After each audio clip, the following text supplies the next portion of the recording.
అక్కడ ప్రజాస్వామ్యం లేక ఓటు వేయడానికి బయటికి రావడానికి భయపడి కనీసం నామినేషన్ వేయడానికి కూడా భయపడే సందర్భం నుంచి ఈ రోజు ప్రజాస్వామ్యాన్ని నిజంగా చెప్పాలంటే స్మెల్ చేశారు ఈ రోజు పులివెందుల ప్రజలు.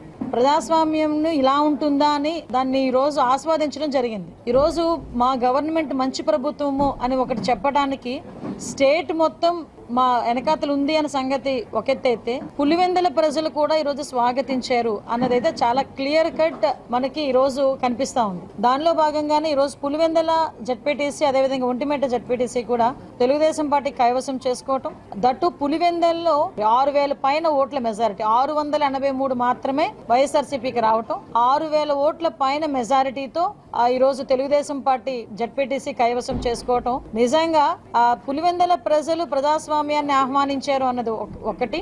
నెక్స్ట్ ఈ రోజు కూటమి ప్రభుత్వాన్ని పులివెందుల ప్రజలు యాక్సెప్ట్ చేశారు. కూటమి ప్రభుత్వంలో వాళ్ళకి మంచి జరుగుతుంది, న్యాయం జరుగుతుంది అని నమ్మారు కాబట్టి ఈ రోజు ఇంత భారీ మెజారిటీ ఇచ్చారు. కనీసం డిపాజిట్ కూడా రాల వైఎస్ఆర్సీపీకి. సో ఇటువంటి సందర్భంలో మేమేదో పెద్ద పెద్ద ప్రగల్భాలు పలకం, కానీ మేము చెప్పేది ఒకటే, ప్రజాస్వామ్యాన్ని నమ్ముకున్న వాళ్ళు, అంబేద్కర్ రాజ్యాంగాన్ని నమ్ముకున్న వాళ్ళు ఎవరు పాడైన పరిస్థితులు లేవు. అంతే తప్పించి అంబేద్కర్ రాజ్యాంగం అవసరం లేదు, రాజారెడ్డి రాజ్యాంగం ప్రకారం మేము పనిచేస్తాం అనుకుంటే లాస్ట్ 5 సంవత్సరాల్లో జగన్మోహన్ రెడ్డి 151 సీట్ల నుంచి 11 సీట్లకు పడిపోయినప్పుడు అదంతా కూడా అర్థమైంది. కాబట్టి నేను చాలా క్లియర్ గా చెప్తున్నామండి, చాలా రకరకాల మా మీద అబాండాలు వేయడానికి ట్రై చేశారు.